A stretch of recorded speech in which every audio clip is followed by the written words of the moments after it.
बिस्मिल्लाहिर्रहमानिर्रहीम। अस्सलाम वालेकुम। क्या हाल है आप सबके? उम्मीद करती हूँ कि आप सब लोग खैर आफियत के साथ हो जहाँ कहीं भी, और अल्लाह पाक का आप सब पे जो है रहम व करम का साया रहे। आने वाला साल हम सब के लिए खुशियों का पैगाम लाए और हमारी ज़िंदगी के अंदर सारे अच्छे अच्छे लम्हात हमारी यादों के जो हैं वो हमारे साथ गुज़रें।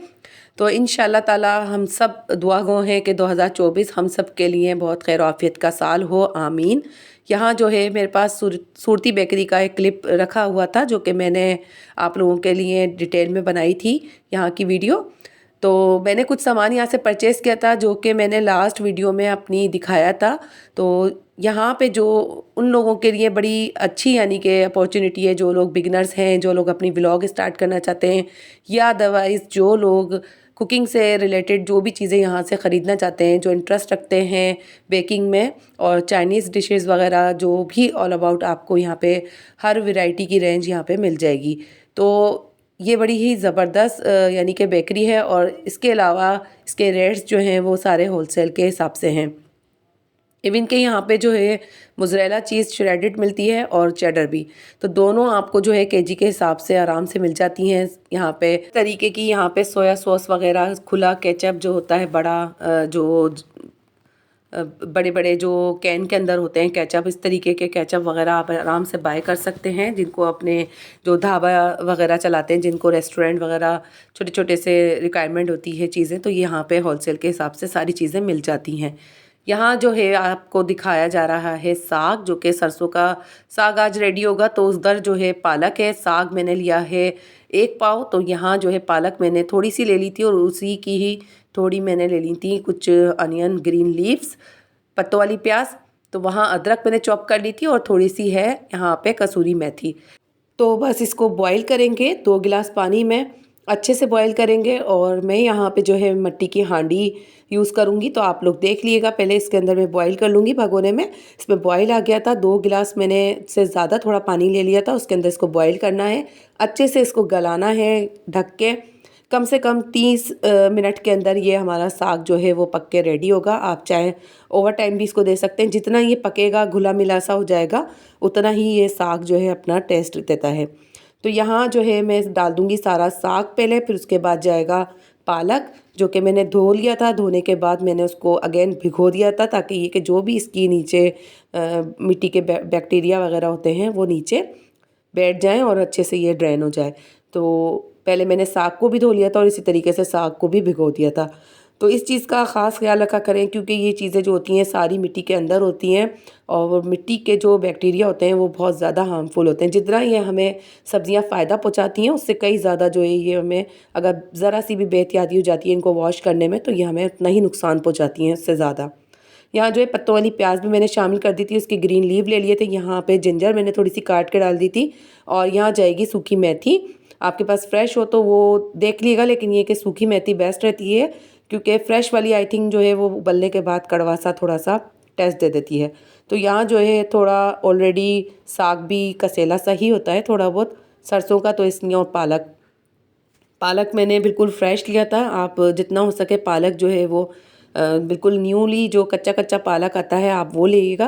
ज़्यादा पक्का मोटे पत्तों वाला पालक नहीं लीजिएगा। उससे क्या होगा कि साग के अंदर एक खारापन और उसका एक नमक नमक सा होता है, उसका टेस्ट आएगा। तो यहाँ जो है इन तीनों चीज़ों को मैं बॉईल करने के लिए रख दूँगी ढक के 30 मिनट के लिए। 30 से आप 40 मिनट भी आप इसको बॉईल कर सकते हैं। इसको उबलने के लिए अच्छे से जो है छोड़ देना है। इसके अंदर नमक शामिल कर दूँगी मैं। अच्छा, जब मैं इसको ब्लेंडर करूँगी ना बॉईल करने के बाद अच्छे से, तो मैं इसके अंदर 4 अदद बड़ी वाली हरी मिर्चें काट के इसको ब्लेंडर में पीस लूँगी। उससे क्या होगा कि हरी मिर्चें इसके अंदर एक टेस्ट देंगी। इसके अंदर मैं लाल मिर्च नहीं डालती पीसते वक्त।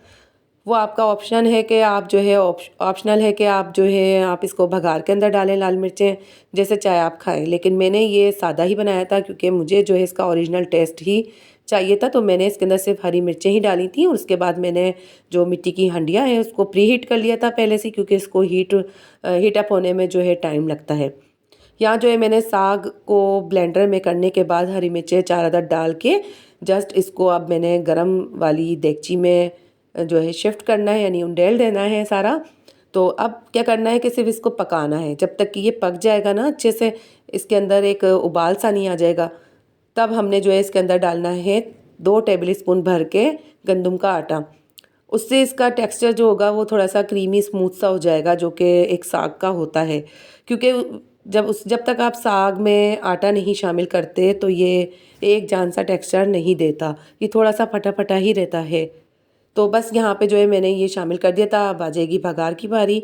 तो भगार के लिए मैंने जो ली है, प्याज ली है, 2 अदद अनियन काट ली थी, और थोड़ा सा मैंने गार्लिक यहाँ पे चॉप कर लिया था।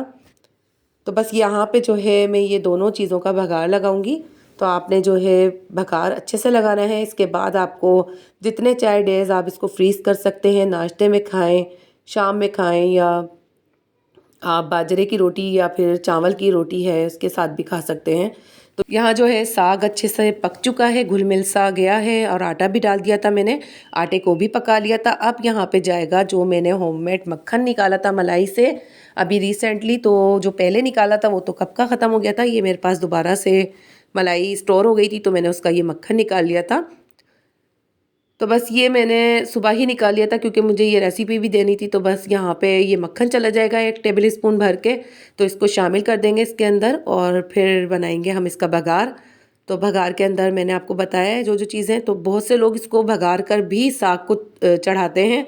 तो मैंने यहाँ पे जो है भगार ऊपर से डाला है, और इसके बाद जब मैंने ये नाश्ते वगैरह में खाया था तो मैंने इसको अगेन भगार लगा के ही खाया था लाल मिर्चों का। तो फ़िलहाल तो मैंने यहाँ पे बच्चों की वजह से बनाना था तो कम स्पाइसी बनाया था, और ऑलरेडी जो है वो हरी मिर्चें भी काफ़ी तेज़ वाली आ रही हैं, जो पतली वाली लंबी आ रही हैं, वो मैंने 4 अदद इसमें ग्राइंडर कर ली थी। तो उससे जो है काफ़ी अच्छा सा एक टेस्ट आ रहा था, सौंधा सौंधा सा हरी मिर्चों का। तो हमें फ़िलहाल ये वाला भी अच्छा लगा था। और फिर जब मैंने मॉर्निंग में खाया था पराठे के साथ सुर्ख मिर्च का तड़का लगा के, तो मुझे उसके साथ भी बड़े मज़े का लगा था। तो पता नहीं हमारे सिंध के अंदर तो जो है ये बहुत कम नज़र आता है, तो ठेले वाले कैसे ले आए थे यहाँ पे, वरना मुझे जो है वो बड़ी मार्केट ही जाना पड़ता साग को लेने के लिए। तो नीचे जब आवाज़ लगा रहे थे सब्ज़ी वाले भाई, तो मैंने जब देखा पीले पीले फूल थे इसके अंदर, तो मैंने उनसे पूछा कि ये है क्या, तो उन्होंने कहा सरसों का साग है। तो मैंने कहा बस फिर तो फ़ौरन आप मुझे ये दे दें, क्योंकि इसके लिए तो फिर मुझे यानी कि आगे जाना पड़ता बाज़ार और फिर लेकर आना पड़ता, तो मुझे ये घर बैठे ही मिल गया था। और इसके अंदर पीले पीले रंग के फूल इतने कोई खूबसूरत लग रहे थे ना, तो मैंने वो क्लिप जो था वो मेरे से डिलीट हो गया था, क्योंकि मोबाइल के अंदर स्टोरेज बहुत ज़्यादा हो जाती है तो मुझे पता नहीं चलता, और कुछ क्लिप जो है वो डिलीट भी हो जाते हैं मेरे से। तो यहाँ जो है लहसुन और प्याज का भगार रेडी है। बहुत से लोग लहसुन डालते हैं खाली भगार में, प्याज नहीं डालते, लेकिन मैंने यहाँ पे जो है प्याज भी शामिल की है। तो आपके ऊपर ये डिपेंड करता है आप किस तरीके से, किस रेसिपी से इसको रेडी करते हैं। बहरहाल उबालने का तरीक़ाकार तो सबका यही है, लेकिन ये कि सबका अपना अपना फिर बाद में साग बनाने का टेस्ट होता है हाथ में। तो यहाँ जो है ये साग मेरा हो गया था रेडी। उसके बाद मैंने मकई का आटा ले लिया था, उसकी बनाई थी रोटियां। तो अच्छा, मकई का आटा जो होता है वो संभालना बहुत मुश्किल होता है, ख़ास तौर से हम जैसे अनाड़ियों के लिए। तो मैंने पंजाब में देखा है कि औरतें जो हैं वो हाथ पे ही फैला के जो है ना, मकई के आटे की पानी लगा लगा के वो रोटी तवे पे ही फैला देती हैं, और बड़ी एक्सपर्ट होती हैं भाई, उनसे वो पलट भी जाती है, हमसे तो टूट जाती है। तो बहरहाल बड़ी ही ट्रिक के साथ ये रोटियां बनती हैं। तो मैंने सोचा कि पहली बार मैं ट्राई कर रही हूँ, और मैं नहीं चाहती कि मेरा बैड एक्सपीरियंस हो, तो फिर मैंने इसके अंदर थोड़ा सा गंदम का आटा चालाकी कर ली थी डाल दिया था, ताकि मेरे से जो है वो रोटी आराम से जो है वो अलट पलट हो जाए। तो यहाँ जो है मैंने फिर गंदम का आटा भी ले लिया था, और 4 टेबल स्पून के करीब मैंने यहाँ बेसन का आटा भी लिया था, और उसके बाद मेरे पास था 1 पाव के करीब मकई का आटा फ्रेश, जो चक्की का होता है, मैं लेकर आ गई थी। तो यहाँ जो है फ्रेश आटा चला जाएगा मकई का। अच्छा, आटा आपने फ्रेश ही लेना है, क्योंकि इसका भी टेस्ट जो होता है बाजरे की तरह ही होता है। आपने कभी भी जो है इस आटे को ला के रख दें और आप सोचें कि 4 दिन बाद 3 दिन बाद बना लें, तो ये थोड़ा सा अपना टेस्ट तब ख़राब कर देता है। तो बस उसी वक्त ही वो चक्की से फ्रेश आटा लाएं और फ़ौरन ही बना लें। यहाँ नमक चला जाएगा, और सादे पानी से नीम गरम मैं इसको गूंद के रख दूँगी। तो ये बहुत अच्छे सा गुन गया था, जिस तरीके से तकरीबन बेसन का आटा गूंथता है, तो उसी तरीके का टेक्सचर का ये बन गया था, और मैंने इजीली जो है इसकी रोटियाँ बना ली थी। तो यहाँ जो है मैं अच्छे से मुक्कियाँ लगा लगा के इस आटे को गूंद के रख दूँगी। 10-15 मिनट के रेस्ट के बाद मैं इसकी बन जाएंगी रोटियाँ, और रोटियाँ काफ़ी यानी कि बेहतर बन गई थी। और बच्चों ने जो है अनएक्सपेक्टेड जो है मुझे अच्छा रिस्पांस दिया। मुझे नहीं यकीन था कि बच्चों को ये इतना अच्छा लगेगा, और गरम गरम रोटियों के साथ तो यह हमें बहुत ही मज़े का लग रहा था। और ताज़ा ताज़ा साग बना था, रेडी हुआ था बघार लग के। और जब ये उबल रहा था तो इसकी बहुत ही मज़े की खुशबू आ रही थी घर में ना। तो बच्चों ने कोई मुँह वगैरह नहीं बनाया, बहुत खुश होके ये खाया। इसके बाद जो है माशाल्लाह से हमने यानी कि रात का खाना भी नहीं खाया हमने। काफ़ी हद तक ये गरम गरम में रोटी बनाती जा रही थी और ये वाली डिश का जो साग था वो पूरा हमने फिनिश कर दिया था। और मेरे हस्बैंड नहीं खाते इस तरीके की चीज़ें, तो बस उनके लिए मैंने गंदम की रोटियां डाल दी थी और कल का सालन रखा था तो बस उन्होंने वो खा लिया था। तो वो हंस रहे थे हम पे कि आज ये कौन सा आप लोगों पे भूत आ गया था कि सरसों का साग और मकई की रोटी। तो मैंने कहा नहीं, बस हमारा दिल कर रहा था और सर्दी की डिश है तो क्यों नहीं खाएं हम भी। तो मैंने सुना ही सुना था तो बस मैंने बना लिया। और यहाँ जो है लेफ़्ट ओवर जो मेरे पास साग बचा था वो मैंने सुबह नाश्ते में भी खाया। तो मेरा दोबारा से रिकॉर्ड लगाया मेरे हस्बैंड ने और कहा कि कि आपको तो खपती हो गया जैसे ये खाने का। तो मैंने कहा नहीं, मुझे बहुत मज़े का लगा। और मैंने इसके अंदर जो है अब सुबह में थोड़ा सा चटपटा खाने का दिल कर रहा था तो फिर मैंने इसके अंदर लाल मिर्चों का तड़का लगा के यानी कि ना फिर वो खाया। तो थोड़ा सा यहाँ गार्लिक डाल दूँगी मैं घी डालने के बाद। तो उसके बाद जो है मैंने डाली थी एक टीस्पून के करीब जो है पिसी लाल मिर्च। और वहाँ मेरा पराठा भी रेडी हो रहा है। तो बस आज चौकोर खाने का दिल कर रहा था। मैं चौकोर गोल कुछ भी खा लेती हूँ, कोई इशू नहीं होता, बस पराठा होना चाहिए सर्दियों में। गर्मी के अंदर जो है ना पराठा नहीं खाया जाता, बहुत हैवी हो जाता है। तो गर्मी के अंदर ज़्यादातर जो है हमारे बेकरी आइटम चल रहे होते हैं ऑप्शन। यानी कि गर्मी के अंदर सिर्फ यही होता है कि बाहर से रेडीमेड नाश्ता आ जाए और हम कर लें हल्का फुल्का और बस जान छूटे।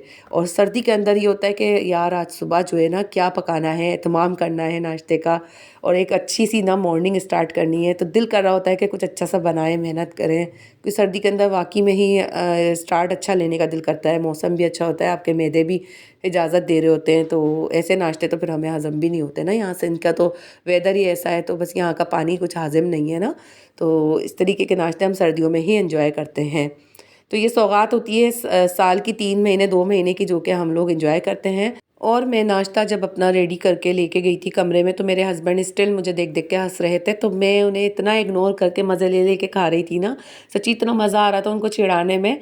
तो मैंने ये डबल इंजॉय करके खाया था। और आप भी इसी तरीके से बनाइएगा, चाहे तो आप इस रेसिपी को चेंज कर सकते हैं, आप इसको स्पाइसी भी और बना सकते हैं। आप इसको जो है लाल मिर्ची का भगार लगा के पहले और इसका स्पाइसी सा जो है एक भगार जो बनता है सालन का, उसी तरीके से नॉर्मली आपने जो है साग को ऐड करना है। साग को ऐड करने के बाद उसको मिक्स करना है। मिक्स करने के बाद आपको ऊपर से एक तड़का और लगाना है। उस तड़के के अंदर ये प्याज और लहसुन ही जाएगा। तो आप भी बनाइएगा, जिसने नहीं बनाया वो ज़रूर चखे इस मज़े को। बहुत मज़े का यमी सा टेस्ट है। मैंने पहली बार खाया है अपने हाथ का बनाया हुआ। मैंने किसी और के हाथ का खाया था एक बार, तो मुझे बहुत मज़े का लगा था। तो बस मैं डरती थी कि मुझसे शायद बनेगा नहीं, तो अल्हम्दुलिल्लाह बहुत मज़े का बना। बच्चों ने भी इसको जो है बहुत इंजॉय किया। मैंने तो अपने नाश्ते के साथ भी इसको बड़ा इंजॉय किया और मैंने इसको संभाल के रखा हुआ है। तो मैं इसको नाश्ते के साथ खाती रहूँगी जब तक ये ख़त्म नहीं होगा। और वीडियो को करते हैं यही एंड। अगर चैनल पे नए हैं तो आप चैनल को अभी अभी सब्सक्राइब कर लीजिए, बेल आइकन का बटन दबा लीजिए, ताकि आपको नई आने वाली तमाम नोटिफिकेशन आपके मोबाइल में मिलती रहें और नई नई रेसिपीज़, मज़े मज़े के आइडियाज़ आपसे हम शेयर करते रहें। और सबको मेरी तरफ से जो है नए साल की ढेर सारी खुशियाँ मुबारक हों और ये साल हम सबके लिए खुशियों वाला साल साबित हो, आमीन। और मिलेंगे अगली व्लॉग में, जब तक के लिए अपना ख़ास ख्याल रखिएगा। अल्लाह हाफ़िज़, टिल देन बाय बाय।